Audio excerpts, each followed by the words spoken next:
ये बदलते बस्तर की तस्वीर है। ये उस बस्तर की तस्वीर है जहां आज भी बम धमाके और गोलियों की गड़गड़ाहट से इंसानियत दहल जाती है।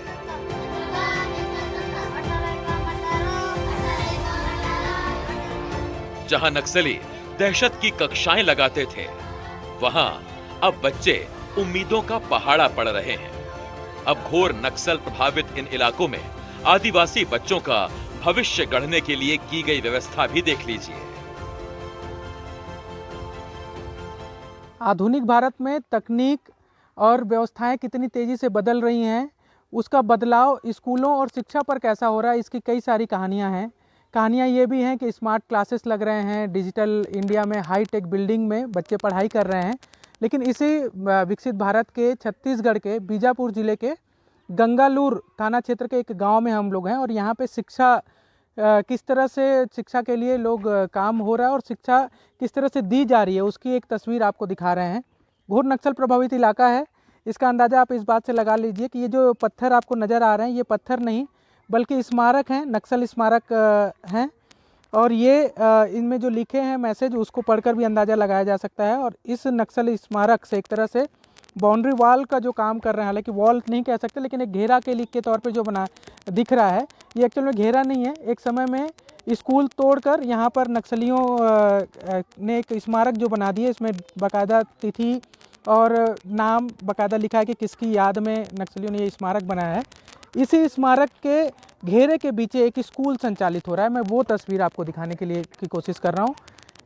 ये घोर नक्सल प्रभावित इलाकों में सरकारों का दावा है कि पिछले 10-15 सालों में कई सारे स्कूल जब बंद कर दिए गए तो अब उन्हें रीओपन करने की कवायद चल रही है और बड़ी संख्या में स्कूल रीओपन कर भी दिए गए हैं।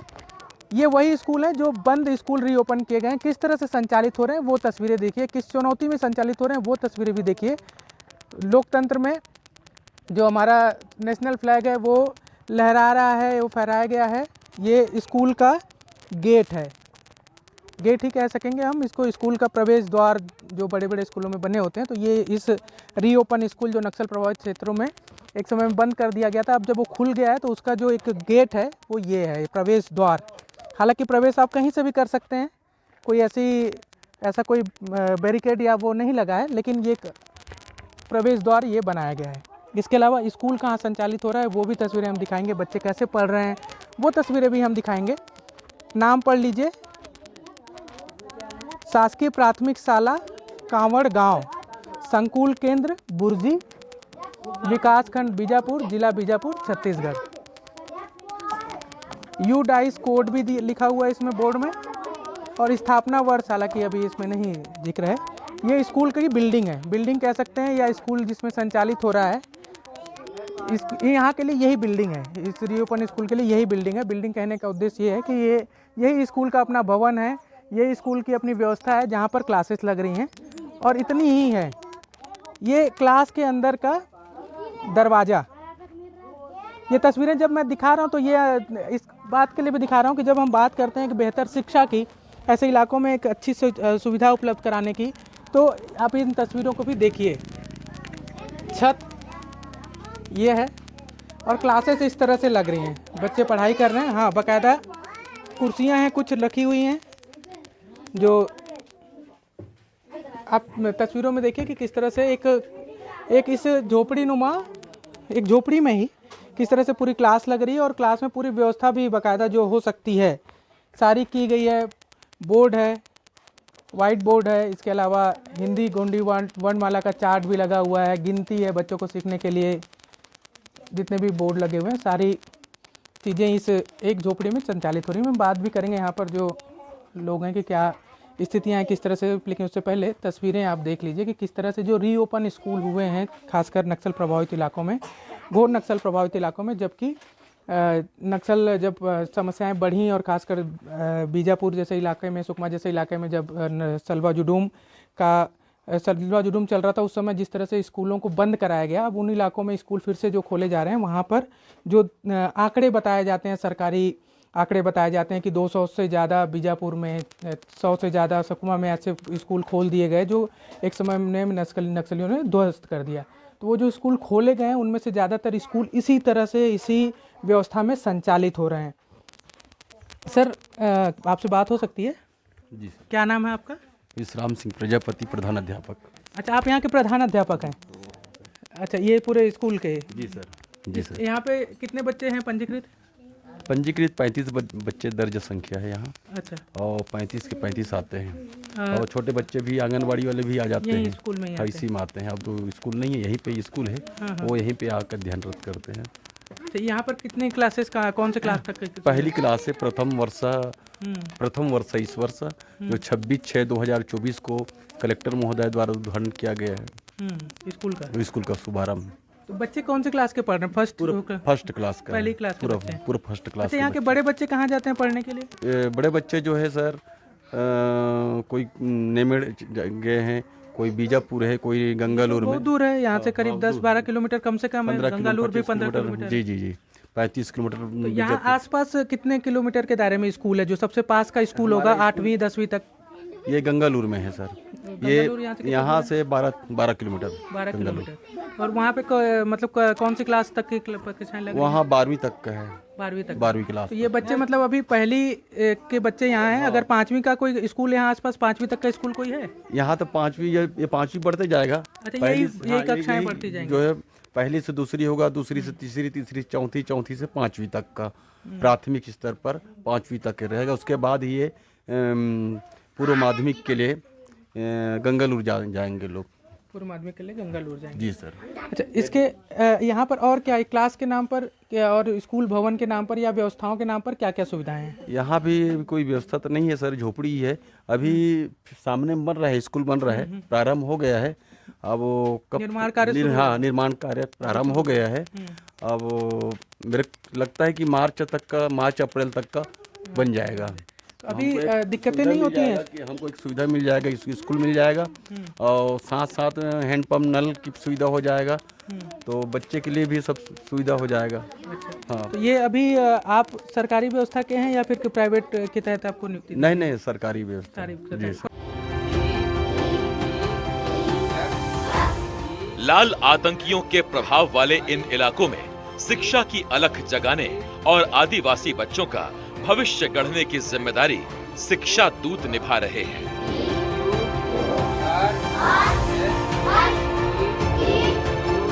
लखमा जी, इसी गांव के आप हो? कहाँ तक आपने पढ़ाई की है? 12 प्लस ITI की। इस स्कूल को खोलने से लेकर अभी तक में आपकी क्या भूमिका है, जब स्कूल का संचालन शुरू किया गया और अभी तक?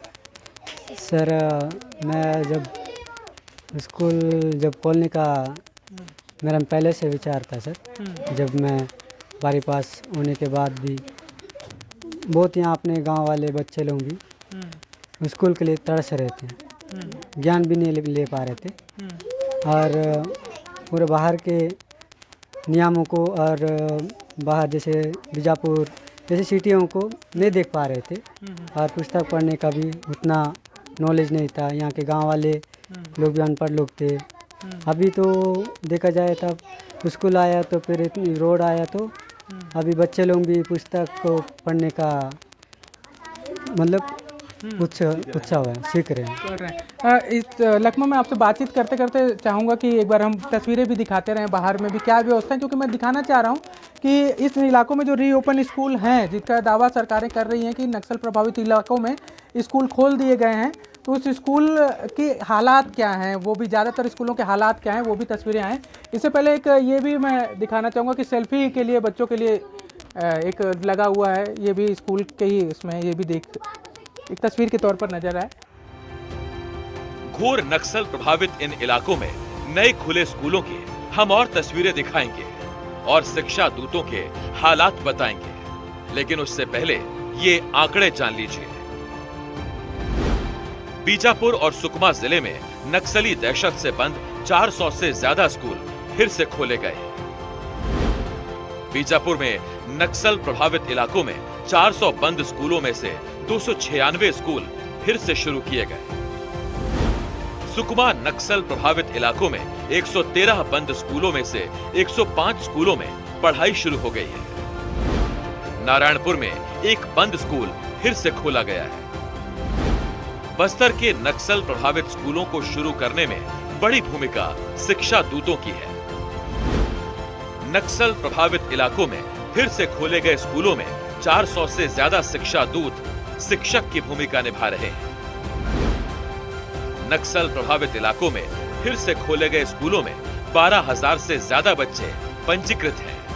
अभी कुछ दिन पहले ही जब मैं ये कवर कर रहा हूँ स्टोरी दिसंबर महीने में ही, तो इसी दिसंबर महीने के 15 तारीख को केंद्रीय गृह मंत्री इसी बीजापुर जिले के गुंडम गांव आए थे। गुंडम गांव में भी उन्होंने एक स्कूल जो रीओपन हुआ था, जिसको नक्सलियों ने, वो भी काफ़ी घोर नक्सल प्रभावित इलाका रहा है, उस स्कूल के में गृह मंत्री वहाँ पर पहुँचे, वहाँ पर बच्चों से बातचीत की, ग्रामीणों से बातचीत की। उस स्कूल का भवन जो था वो किस तरह से बनाया गया था वो तस्वीरों में देखा जा सकता है। बदलते बस्तर में आदिवासी बच्चों का भविष्य गढ़ने की जिम्मेदारी निभा रहे शिक्षा दूतों को लेकर शासन, प्रशासन, सरकार कितनी गंभीर है, ये आप खुद सुन लीजिए। कि आपको कितनी सैलरी मिलती है इस काम के लिए, शिक्षा दूत बनने के लिए? Sir 12,500 sir. 12,500 है सर। महीने में? महीने में 12,500 मिलता है मिलता है। कब से आप यहाँ पर सेवा दे रहे हो?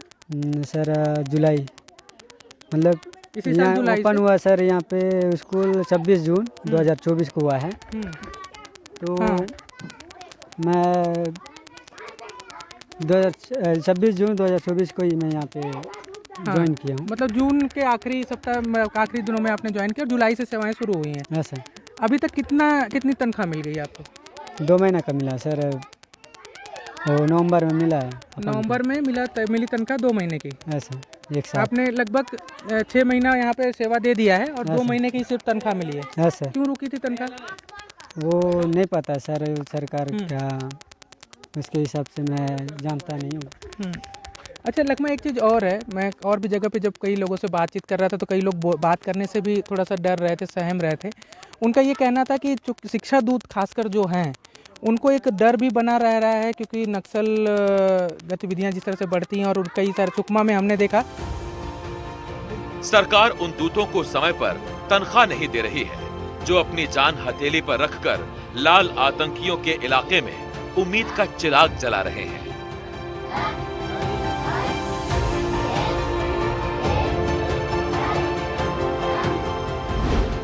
सुकमा में 2 शिक्षा दूतों की हत्या नक्सलियों ने कर दी। सुकमा में जून 2023 में टाड़ मेटला के शिक्षा दूत कवासी सुक्का को मार दिया। सुकमा में ही सितंबर 2024 में जगरगुंडा के शिक्षा दूत अर्जुन दूधी की हत्या नक्सलियों ने की। बीजापुर के 2 शिक्षा दूत 3 महीने से लापता हैं। शिक्षा दूतों को प्रताड़ना का सामना करना पड़ता है। समय पर वेतन के लिए शिक्षा दूत आंदोलन भी कर चुके हैं। आपको बता दूं कि सुकमा में करीब 2 महीने पहले ही एक शिक्षा दूत की हत्या नक्सलियों ने कर दी थी और इसके पहले जून जुलाई 2023 में भी नक्सलियों ने एक शिक्षा दूत की हत्या कर दी थी सुकमा में। इसके अलावा कई सारे ऐसे शिक्षा दूत हैं जिनको धमकियां मिल रही हैं कि स्कूल खुलवाने और स्कूल संचालन में आप भूमिका नहीं निभाओ अपनी, और उनको थ्रेट मिल रहा है। और इस चक्कर में कई सारे लोग जो शिक्षा दूत का काम कर रहे थे, कई लोग छोड़ दिए हैं, कुछ लोग जा रहे हैं, लेकिन डरे सहमे जा रहे हैं। आपको इस इलाके में इस तरह का डर भय रहता है? नहीं सर, अभी डर नहीं है, तो थोड़ा है सर, थोड़ा अभी ना ये शिक्षा दूत बने हैं, लेकिन हम लोग को थोड़ा सा डर भी रहता है सर गांव में अंदर। अभी भले कैंप तो आ गया है, लेकिन अब कैंप के बीच में हम लोग तो है, कब क्या होगा वो नहीं पता सर।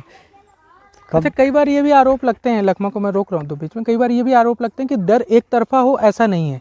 कई बार ऐसा भी देखा गया है कि जो सिक्योरिटी एजेंसियां हैं, कई सुरक्षा बल के लोग हैं, उनको भी इस बात का शक कई बार रहता है कि शिक्षा दूत या फिर इस तरह की जो सेवाएं दे रहे हैं उनका कहीं ना कहीं संबंध कई बार नक्सल संगठनों से होता है। उसका भी एक खामियाजा कुछ इलाकों में भुगतना पड़ता है। हालांकि इसके कोई प्रमाणित दस्तावेज नहीं है, लेकिन नक्सलियों द्वारा हत्या करने के 2 मामले हैं सुकमा में और कई सारे धमकियों के मामले भी हैं। तनख्वाह समय पर नहीं मिलने और खौफ में जिंदगी जीने की परेशानी झेल रहे शिक्षा दूतों का भविष्य कितना सुरक्षित है, ये भी जान लीजिए। अब लकमा मैं ये पूछना चाह रहा हूँ कि आप अपने भविष्य को लेकर कितना सिक्योर हैं, कितनी सुरक्षित हैं कि आपका भविष्य बेहतर रहे? सर मैं अपने भविष्य के लेकर मैं तो खुद पर निर्भर करता हूँ कि कैसे आगे रहना, कैसे चलना है, और आगे वाले जो बोलेंगे उनके हिसाब से चलना पड़ेगा। गांव में हो चाहे पंचायत के थ्रू या सरकार जैसे बोलेंगे वैसे। जब वेतन नहीं मिलता है लगातार तो आप लोग सवाल नहीं करते कि हम तो पढ़ा रहे हैं 6 महीने से, वेतन 2 महीने का दिया जा रहा है, वो भी गैप कर करके, तो आप लोग को जो दिक्कतें होती है सवाल नहीं करते शासन प्रशासन के लोगों से? सर वो तो हम लोग का रैली धरना प्रदर्शन तो हो गया सर, और बीजापुर में दो बार हो गया था। रैली प्रदर्शन करने के बाद पैसा 2 महीना का मेरा वेतन मिला था। अभी उस दिन भी तो किए थे सर, रैली दे दिए थे। अभी शायद देंगे होंगे जो यही जनवरी में ना। अभी क्योंकि हम लोग को शिक्षा दूत लोगों को पैसा से ढंग से नहीं आता है तो फिर हम लोग को थोड़ा दिक्कत चलता है सर। घर में भी पैसा नहीं आता है, तुम लोग को सब्जी उब्जी घर से लेके, घर वाले बोलते हैं कि इतना दिन कर रहे हो कोई मतलब नहीं है, एक ही साथ पैसा आता है तो पैसा आ रहा है कि नहीं आ रहा है, पालतू सेवा दे रहे हो, ये सब बोलते हैं घर वाले भी। एक आंकड़ा ठीक ठाक जो मुझे याद है कि लगभग दंतेवाड़ा माफ़ करिएगा, सुकमा और बीजापुर में करीब 350 के आसपास, 300 से 400 के बीच में शिक्षा दूत हैं। और अभी नारायणपुर में एक रेखावाया में स्कूल खोला गया, वहाँ एक शिक्षा दूत, मतलब जितने भी रीओपन किए गए हैं स्कूल जिसका दावा सरकार करती है कि ध्वस्त किए गए नक्सलियों द्वारा स्कूल हमने खोले हैं, उन इलाकों में पढ़ाने की जिम्मेवारी प्राथमिक तौर पे शिक्षा दूतों की होती है। और न सिर्फ पढ़ाने की जिम्मेवारी बल्कि इस स्कूल जब खोला जाता है तो वहाँ स्कूल खोलने के लिए जो व्यवस्थाएं ग्रामीणों को अपने भरोसे में लेना, वहाँ पर जो जरूरी संसाधन है वो उपलब्ध कराने में सब प्रशासन की मदद करना, ये सारी जिम्मेवारियां भी शिक्षा दूत ही वहन करते हैं। अब जिम्मेदार से शिक्षा दूतों को समय पर तनख्वाह नहीं मिलने की वजह भी सुन लीजिए। रिक्रूट किए थे, उनकी सैलरी लगभग 12,500 है। उनको 10 महीने, साल में 10 महीने का तनख्वाह पहले मिलता था। अभी क्योंकि इस साल डीएमएफ का राशि हमें दंतेवाड़ा ज़िले से नहीं मिला है, इसलिए अभी राशि की अनुपलब्धता की वजह से हम लोग अभी पिछले 3 महीनों से उनका सैलरी नहीं दे पाए। इसके लिए व्यवस्था सर आगे जैसे वो छूट मत जाए, क्योंकि शिक्षा दूत वो लोग हैं जो ऐसे इलाकों से हैं, ऐसी जगह पर अपनी सेवाएं दे रहे हैं जो बहुत चैलेंजिंग है अपने आप में, और एक वहाँ स्कूल खोलना ही अपने आप में बहुत बड़ी चुनौती थी प्रशासन के लिए, वहाँ सेवा दे रहे हैं। वो लोग चले ना जाए, कुछ और भी वैकल्पिक व्यवस्था आने वाले समय में मान लीजिए डीएमएफ नहीं जारी होता तो ये मेरे लिए ये सबसे प्राथमिकता का चीज़ है। मेरे लिए शिक्षाकर्मी और वैसे ही डॉक्टर्स और पैरामेडिक स्टाफ जो डीएमएफ से हैं, उनका सैलरी किसी ना किसी तरीके से मुझे आपूर्ति करनी है। शासन में भी इस स्तर पे विचार हो रहा है, हमसे जानकारी मांगी गई है, सकारात्मक हमें कोई रिस्पॉन्स मिलेगा, हम इसकी उम्मीद कर रहे हैं। बट साथ ही साथ मैं डीएमएफ में बहुत सारे काम की समीक्षा भी किया हूँ, उसमें से कुछ काम मुझे लगता है जो आवश्यकता नहीं है, सैंक्शन हो गया है और बाकी सब डिपार्टमेंट्स के साथ वर्कआउट कर रहे हैं, तो कुछ काम कैंसिल करके उनकी राशि वापस करके भी इनका सैलरी अब हम दे देंगे जल्दी। 12,500 रुपये प्रति माह। आप सोचिए कि सरकार के लिए 12,500 रुपये प्रति माह एक शिक्षा दूत को देने के लिए उस इलाके में जिसके दम पर सरकारें अपनी जो चेहरा है वो पूरे विश्व भर में चमका रही हैं, चाहे सरकार छत्तीसगढ़ की पुरानी वाली हो या वर्तमान हो, जिसका चेहरा सबसे ज़्यादा अपने आप में इसी बात पे चमक रहा है कि उन इलाकों में जहाँ पर कभी नक्सलियों की तूती बोलती थी, उन इलाकों में जहाँ पर कि नक्सली स्कूलों को ध्वस्त करके शिक्षा व्यवस्था को ध्वस्त कर दिए थे, उन इलाकों में हमने फिर से स्कूल संचालित कर दिया है। उन इलाकों में अब कक्षाएं लग रही हैं, वहाँ के बच्चे अब पढ़ लिख कर कुछ बेहतर कर पाएंगे। उन इलाकों में जिस शिक्षा व्यवस्था को संभालने की जिम्मेवारी जिस शिक्षा दूत पर है, उस शिक्षा दूत को सुविधाएं देने के नाम पर प्रशासन, सरकार कितना गंभीर है इसका अंदाजा लगाइए कि 6.5 महीने से शिक्षा दूत पढ़ा रहे हैं और उनको 12,500 रुपये प्रति माह का जो वेतन है उनमें से सिर्फ आंदोलन के बाद 2 माह का वेतन दिया गया है। इस माह की अभी इनको कोई गारंटी नहीं है कि समय पर वेतन मिल जाएगा।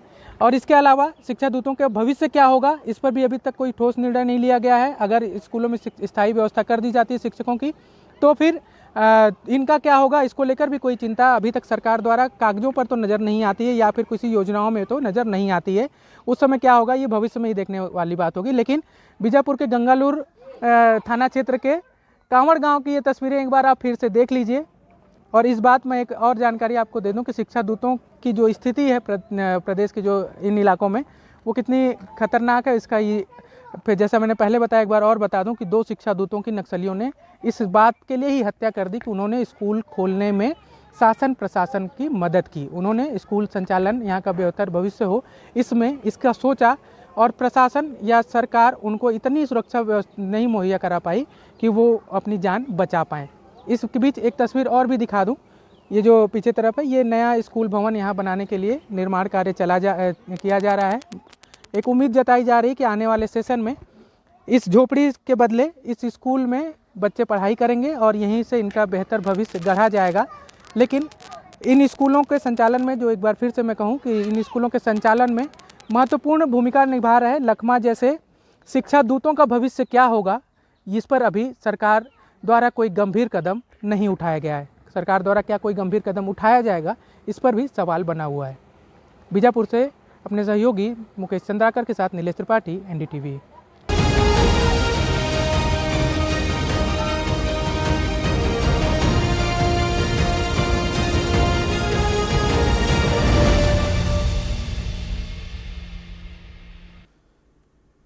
बीजापुर जिला मुख्यालय से लगे चिन्ना कोडेपाल बालक आवासीय स्कूल के 400 बच्चे अव्यवस्थाओं के बीच रह रहे हैं। स्कूल में बने 24 शौचालयों में से 3 शौचालय ही खुले हैं। बच्चे शौचालय से जुड़े कामों के लिए जंगल में जाने को मजबूर हैं। शौचालयों से लेकर स्मार्ट क्लास तक जर्जर पड़े। साल 2004-05 में नक्सलियों के खिलाफ एक स्वस्फूर्त आंदोलन शुरू हुआ और इस आंदोलन को नाम दिया गया सलवा जुडुम।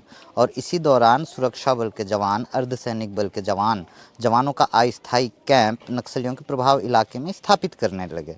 और ये कैंप स्थापित किए जाने लगे जो स्कूल भवन हुआ करते थे, आश्रम भवन, छात्रावास भवनों में। लिहाजा नक्सल संगठन द्वारा अंदरूनी इलाकों में संचालित जितने स्कूल आश्रम भवन रहे, इन्हें ध्वस्त कर दिया गया। नतीजतन हजारों बच्चे शिक्षा से वंचित हो गए। कुछ समय बाद साल 2008-09 के आसपास सरकार ने ये जो ड्रॉप आउट बच्चे रहे, इन्हें वापस शिक्षा से जोड़ने के लिए पोटा केबिन संचालित करना शुरू किया। और ये इस पोटा केबिन को पूर्व प्रधानमंत्री राजीव गांधी शिक्षा मिशन के नाम पे, जो एक मिशन पहले से संचालित है, उसके तहत संचालित किया जाने लगा। जिले में इस वक्त करीब 28 पोटा केबिन संचालित हैं, जिसमें करीब 14,000 बच्चे, आदिवासी बच्चे अध्ययनरत हैं। के रूम्स हैं जहां पे आप लोग सोते हैं, उनकी क्या स्थिति है? क्या स्थिति है? रूम की थोड़ा सा स्थिति ठीक है सर, पंखा वंखा सब ठीक है, ठीक चलता है। ठीक चलता है जी। और पढ़ाई कैसी होती है? ठीक है। ठीक है, अच्छा। तो ये पोटा केबिन के हालात दिखाना इस वजह से भी ज़्यादा ज़रूरी हो जाता है क्योंकि आदिवासी बाहुल्य इलाका है। आदिवासियों के बेहतर भविष्य के लिए सरकारें बार बार दावा जरूर करती हैं, लेकिन अब आप समझिएगा, इन आदिवासी बच्चों के भविष्य को बनाना छोड़कर इन आदिवासी मासूम जिंदगियों के भविष्य ही नहीं बल्कि इनकी ज़िंदगी के साथ भी कैसा खिलवाड़ किया जा रहा है। जिला मुख्यालय से महज 10 किलोमीटर की दूरी पर संचालित केंद्र की वो योजना, वो मिशन, जिस पे करीब 60% का बजट केंद्र से आता है और करीब 40% का जो बजट है वो राज्य सरकार देती है, चालित है। 2008-09 से लेकर अब तक इस बम्बू स्ट्रक्चर को पक्के भवन के रूप में तैयार नहीं किया गया। लिहाजा एक बड़ी घटना उस वक्त घटी थी जिसमें 5 साल की एक मासूम बच्ची की दर्दनाक मौत हो गई। उसके बाद सरकार ने कहा कि हम बहुत जल्द जो है बम्बू स्ट्रक्चर से तैयार इन पोटा केबिनों के लिए एक पक्के भवन का निर्माण जरूर करेंगे। सरकार के इस दावे का क्या हुआ मुझको ये तो नहीं पता, लेकिन 1 साल बीत चुके हैं लेकिन अब तक एक पक्का भवन का निर्माण नहीं हो पाया। और साथ ही इन बम्बू स्ट्रक्चर के शयन कक्ष में या बच्चों के इन रूम्स में अग्निशमन यंत्र तक की व्यवस्था नहीं की गई है। आप समझ सकते हैं बच्चों की ज़िंदगी के साथ किस तरह की लापरवाही या किस तरह का खिलवाड़ किया जा रहा है।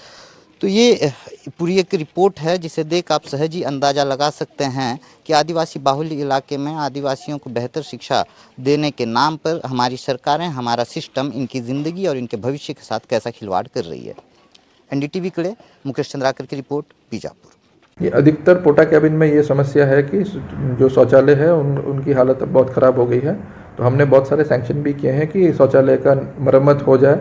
अब चिन्ना कोडेपाल का भी, अगर आपने जैसे बताया, अगर इतनी गंभीर स्थिति है, हम लोग भी इसका तत्काल मरम्मत करा के, ताकि किसी सेफ्टी में किसी का कोई गुंजाइश ना रहे, मतलब कोई कमी ना रहे।